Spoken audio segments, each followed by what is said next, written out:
All right, roof over my garage entrance is done.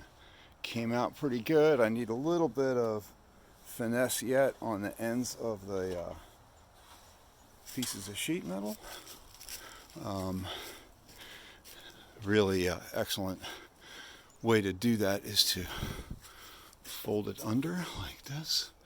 Obviously I need to do that on the rest of them. Better to do it before you put it in, but it'll be fine. Again, huge thanks to RR Buildings YouTube channel for all the standing seam metal roof advice.